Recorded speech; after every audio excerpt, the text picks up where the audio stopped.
Chloe, great to see you. Great to see you too. How are you doing? I'm good, and it's great to have the Addams family back. What was it like for you getting to revisit Wednesday all over again? It was so wonderful. I think after the first one, I had such a fun time and I was just craving even more. And I think coming into the second story with so much more to do and so much more of a larger storyline, it was really wonderful to really sink my teeth into. And we had a really fun time of trying to figure out who is Wednesday and some of these, circumstances which we had never really found her in. And, finding sentimentality through her tonality, which is so dry and so lack of response to some things. Yeah. So it was fun to navigate. She utters some great lines in this. One of my favorites is, and I can't remember who she says it to, but she says, "That's what's changed. You owned who you are. I don't know who I am." Yeah, yeah. She said that to it in the RV. Yeah. I was just wondering, how do you figure out who you are and own who you are when you grow up in this industry, and an industry that likes to box people into certain categories? Right. Yeah. I mean, I think in the same way that everyone tries to navigate that growing up. I think growing up, I think that's part of the human path to coming of age is feeling out of your comfort zone, feeling a little ostracized, feeling different, and then trying to navigate what that means for yourself, and then hopefully becoming proud of who you are and being unabashedly who you are.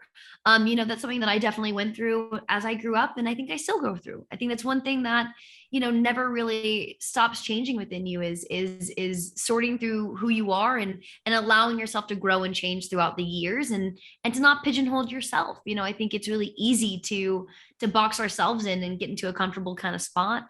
And there's always a place for growth and change.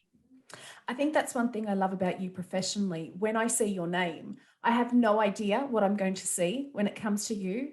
And I've heard you say that when you choose your roles, you let fear be your guide. Tell me about that, because I find that really interesting.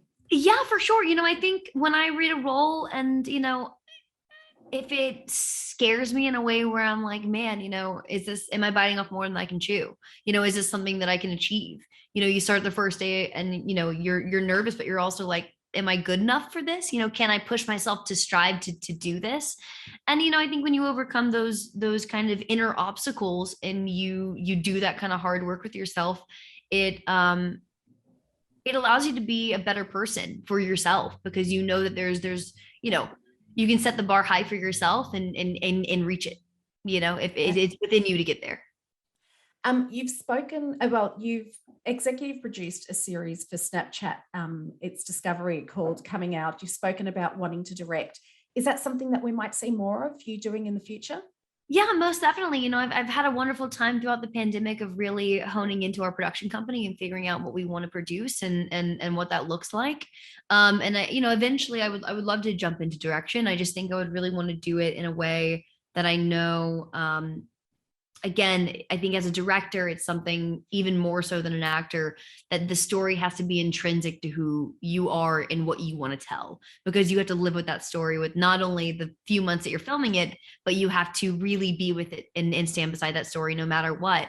And you have to have a perspective on it that's unique. So I definitely want to direct, but I need to find that thing, that scratches the itch.